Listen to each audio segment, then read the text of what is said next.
C'est bien comme ça ou pas? On va dire que oui. Pour éviter de retrouver votre voiture à la fourrière et devoir payer ce prix-là, parce que les téléphones volants, jamais de la vie.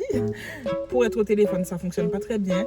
On entend à peine, il faut un peu crier, il faut mettre le volume à fond, sinon on n'entend pas la personne. Ici, c'est pour changer les stations, donc pour mettre la musique d'avant, la musique d'après. Parce que moi, et l'orientation 0. Donc ça veut dire que si j'ai pas Google Maps ou Waze, je me perds. À quel point votre voiture sent bon. Et ça, c'est big compliment en fait. Big compliment. On va essayer de faire vite. Aujourd'hui, on se retrouve pour une vidéo spéciale voiture. Donc, vu que j'ai ma voiture depuis à peu près 2 ans.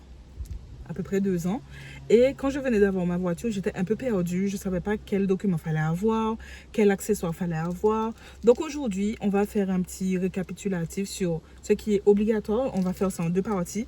Donc ce qui est obligatoire d'avoir dans une voiture, en tout cas ta première voiture, et ce qui est utile d'avoir. C'est parti. Alors, pour commencer, pour les choses obligatoires, on a besoin de son permis. Logique. De son petit permis. Si vous n'avez pas encore la petite carte du permis même, vous pouvez quand même rouler avec l'attestation. L'attestation qui prouve que vous avez bien validé votre permis en attendant de recevoir la carte. Donc ça, c'est la première chose obligatoire quand on conduit, que ce soit sa propre voiture ou la voiture de quelqu'un d'autre. Vous aurez aussi besoin de l'attestation d'assurance. C'est ce qui va venir prouver que la voiture que vous conduisez est bien assurée. Donc ça, il faut l'avoir tout le temps. Et ensuite, la carte grise de la voiture. Donc qui prouve que la voiture n'a pas été volée, elle n'a pas été dérobée. Enfin, c'est ce qui prouve que légalement, vous avez le droit de conduire la voiture que vous avez. Donc soit la carte grise est à votre nom, ou soit la carte grise est au nom de la personne qui possède la voiture. Donc ça, ce sont les 3 documents qui sont obligatoires quand on conduit, donc à toujours avoir sur soi. Donc moi, ce que j'ai fait, c'est que j'ai tout mis dans une petite pochette. Pas très glamour ma pochette, mais j'ai tout mis dans une petite pochette. Et cette pochette-là, elle est toujours dans mon sac. Donc je laisse jamais ces documents-là. Je sais qu'il y a certaines personnes qui laissent dans la voiture afin de tout simplement ne pas oublier. Mais moi, je préfère largement toujours avoir sur moi. Comme ça, je sais que si ma voiture se fait voler, ce n'est pas ce qu'on souhaite. Hein, touchons quelque chose. Donc, même si quelqu'un vient à voler la voiture, la personne ne sera pas en possession de tous les documents. Bien entendu, mon permis, il est toujours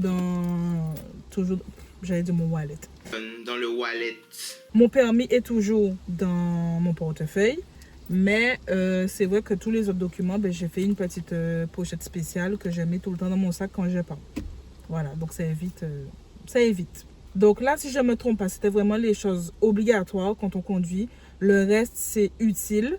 Et quand on se fait arrêter surtout, c'est ces documents-là qu'on demande. Quand on dit papier du véhicule, c'est ça qu'on donne. Du liquide lave-glace. Donc, je mets des petites photos ici. Le liquide lave-glace, donc qui permet de... C'est toujours utile. Il y a une petite voiture qui me dérange là, qui passe. Putain, elle vient en plus. Non, elle vient pas. Ok. Le liquide lave-glace, toujours utile parce que quand on n'en a pas, franchement, ça peut être la merde. On peut remplacer temporairement par de l'eau. Mais encore faut-il avoir de l'eau dans sa voiture, n'est-ce pas? Ensuite, de l'huile moteur. Ça aussi, ça peut toujours aider. Si on ne sait jamais, hein, si on a une fuite ou quelque chose, ça va permettre au moteur. Je ne suis pas mécanicienne, hein, disclaimer. Je ne suis pas mécanicienne, c'est avec l'expérience que j'ai appris que c'est toujours utile d'avoir ça dans sa voiture. Le liquide de refroidissement, pareil, s'il y a une fuite ou quelque chose, on sait qu'on en a dans la voiture. On n'est pas obligé d'avoir les grosses bouteilles, hein, qui prennent plein de place dans la voiture, mais même une petite bouteille, un triangle. Alors je dis ça alors que moi-même j'en ai pas. Le triangle, super utile quand vous faites un accident ou que vous avez besoin de vous mettre sur le bas-côté mais qu'il n'y a pas de bas-côté. Donc, c'est toujours utile pour prévenir. Donc, c'est pas obligatoire. Quand on vous vend une voiture, il n'y en a pas forcément. Donc, à ce moment-là, il faudra l'acheter. Mais un triangle, c'est très utile. Qui va avec le triangle, on a les gilets phosphorescents. Donc, pareil, au permis, on nous apprend que c'est un gilet phosphorescent par personne dans la voiture. Donc, c'est bien d'en avoir 5. Mais je pense que 2, c'est bien. Franchement, 2, c'est cool. C'est cool. Un cric. Donc, ça, c'est pour changer un pneu s'il y a un souci. Parce que sans cric, ça va être impossible. Voilà. Donc, bien vérifier que vous avez un cric dans votre voiture. Et le cric qui est pour votre voiture. Parce que si j'ai bien compris, si ce n'est pas le cric adapté, ça peut vous faire des dégâts. Donc, un cric à adapter à votre voiture, dans votre voiture. Et donc, qui va avec une roue de secours. Ça aussi, c'est pas toutes les voitures qui en ont une quand on vous la vend. Surtout si vous achetez un garage ou un particulier, vous n'êtes pas obligé d'avoir vous n'êtes pas obligé d'avoir la roue de secours livrée avec la voiture. Donc ça aussi à surveiller, à observer quand vous achetez votre voiture et même après. On passe à la catégorie un peu gadget, donc pas obligatoire, mais très très utile. Vraiment très utile. On a un appareil Bluetooth. Donc moi, le mien, celui que j'utilise, donc à savoir, je n'ai pas précisé, mais j'ai une Clio 3. J'ai une Clio 3 essence. Et moi, j'ai acheté ça, un truc comme ça, qui se met dans l'allume-cigare.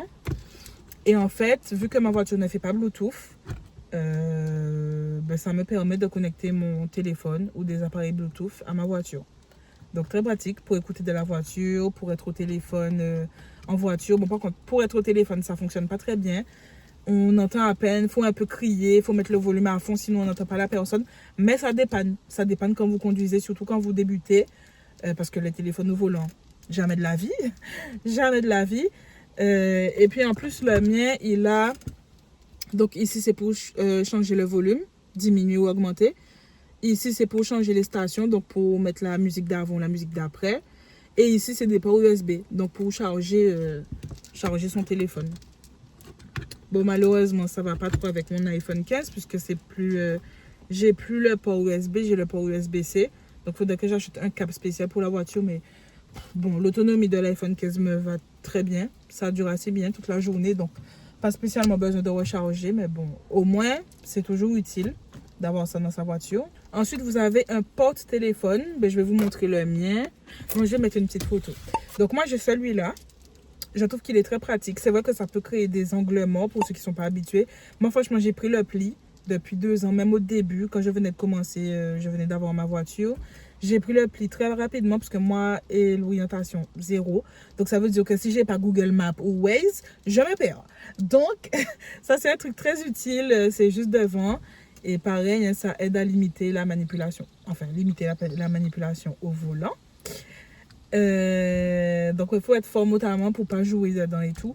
Mais moi ça m'aide surtout pour regarder mes messages en vite fait, pour gérer ma musique et surtout pour la localisation. Donc voilà, comme je disais, ça peut créer des angles morts. Donc si ce modèle là ne vous convient pas, vous pouvez toujours essayer les modèles comme sur les photos. Moi j'aime pas trop puisque je trouve que c'est trop bas. Mais bon, chacun voit un midi à sa porte. Ensuite vous avez des mouchoirs, très utiles. Toujours avoir des mouchoirs. L'idéal, ça serait que ça rentre dans une partie de votre voiture. Donc avant d'aller acheter des boîtes, parce que moi ça m'est déjà arrivé d'acheter soit les boîtes carrées, mais en fait ça rentre nulle part dans la voiture, donc je suis obligée de mettre au sol. Et quand j'en ai besoin pendant que je conduis, je suis à demi comme ça là. Ou sinon il y a les boîtes rectangulaires, mais ça non plus. Moi personnellement j'ai pas encore trouvé quelque chose qui va parfaitement quelque part dans la voiture. Donc je suis obligée de laisser ça par terre. Bon, écoutez, c'est la vie, c'est pas si grave que ça. Mais franchement, les mouchoirs, c'est quand on en a besoin qu'on se rend compte, putain, j'aurais bien aimé avoir des mouchoirs dans la voiture. Ensuite, on a un recouvre-volant. Donc, on voit ici que le mien commence à s'abîmer après 2 ans. Mais je trouve que c'est toujours plus fun d'avoir un recouvre-volant. C'est pas obligé, mais c'est plus confortable. Les mains, j'ai pas d'explication pour ça. Acheter un recouvre-volant, c'est tout. Ensuite, on a un miroir. Donc, pour le côté passager, moi, j'en ai déjà un qui est intégré dans ma voiture. Mais c'est vrai que côté chauffeur, j'en ai pas. Et j'avoue que ça me gêne. À chaque fois que je dis qu'il faut que j'en achète un ou que je commande un, je mettrai des liens. Je mettrai des liens de où on peut trouver ça. En tout cas, moi, je commande sur AliExpress en général. Il faudrait que j'en commande un. Mais avoir un miroir côté chauffeur, c'est vraiment important. Parce que c'est vraiment chiant de ne pas en avoir. T'es là, tu regardes dans ton rétroviseur, mais c'est pas pareil. Ou tu regardes dans ton téléphone, mais pareil, s'il fait nuit, c'est pas intéressant. Donc, c'est bien d'acheter un petit miroir qu'on peut coller directement côté chauffeur. Ensuite, vous avez les sambons. Donc, ça, je trouve que c'est toujours agréable, c'est toujours confortable de rentrer dans une voiture qui sent bon. Moi, j'achète que les sambons comme ça, parce que les autres comme ça me donnent vraiment ça me donne la nausée, ça me donne la migraine, je sais pas d'où ça me vient. Mais peu importe le parfum, peu importe fraise, vanille, framboise, que sais-je, menthe, j'aime pas, je supporte pas. Donc moi j'achète que ceux-là. Et les avantages c'est que ça sent très bon, en tout cas au début. Et inconvénient, c'est que ça perd l'odeur très rapidement. Franchement, ça tient un mois, même pas. J'aurais même dit les 15 premiers jours et les 15 derniers jours, on sent de moins en moins l'odeur. Par contre, on vous fera la réflexion à chaque fois à quel point votre voiture sent bon. Et ça, c'est big compliment en fait. Big compliment. Vous avez les chaises que j'affectionne particulièrement. Donc moi, c'est la chaise Quechua que tous les Antillais ont, n'est-ce pas? Mais bon, bref, même si vous n'êtes pas antillais, ça vous sera toujours utile d'avoir votre petite chaise. Si jamais, par exemple, vous tombez en panne, hein, on ne le souhaite pas, mais si vous tombez en panne, vous aurez toujours quelque chose sur quoi vous asseoir, hors de la voiture. Parce que pareil, on conseille toujours, quand vous êtes sur le bas-côté, de ne pas rester dans la voiture. Donc, une petite chaise dans votre coffre. Ça ne prend pas beaucoup de place. Enfin, ça dépend de la taille de votre coffre, mais en général, ça ne prend pas beaucoup de place. C'est pliable, vous mettez ça dans votre coffre et puis quand vous en avez besoin, même pour vous poser quelque part, c'est toujours utile. Alors ça, c'est dans la même ère que les mouchoirs. C'est des lingettes nettoyantes. Donc moi, vous pouvez utiliser des lingettes pour bébé. Donc faire attention que ça soit bien fermé, donc pas comme moi. Parce que sinon tout s'évapore. Mais ça c'est utile puisque quand vous avez besoin de nettoyer quelque chose rapidement, soit quelque chose qui est tombé dans la voiture, je profite pour faire un petit peu de nettoyage, quelque chose qui est tombé dans la voiture que vous avez envie de nettoyer rapidement avant que ça sèche. Dans le cas où un mouchoir c'est trop sec, vous avez besoin quand même de quelque chose d'humide. Là les lingettes c'est utile, c'est intéressant en attendant le grand nettoyage quand vous rentrez chez vous. Mais ouais, les lingettes nettoyantes, soit pour bébé, soit nettoyantes normales. Ça aussi, c'est utile d'avoir ça dans une voiture. Non, vraiment, je fais mon nettoyage. Vu que là, j'ai pris une lingette, on va pas gaspiller. Hein, là, je nettoie quand même. Ensuite, ça aussi, c'est plus spécifique aux îles, mais bon, pas forcément. C'est une bouteille d'eau. Une bouteille d'eau pas potable, ou potable comme vous voulez en fait. Hein. Une bouteille d'eau, en tout cas, dans la voiture, remplie. Ça aussi, c'est toujours utile si, je sais pas, pareil, vous voulez nettoyer quelque chose. Moi, j'utilise surtout pour nettoyer mes pieds.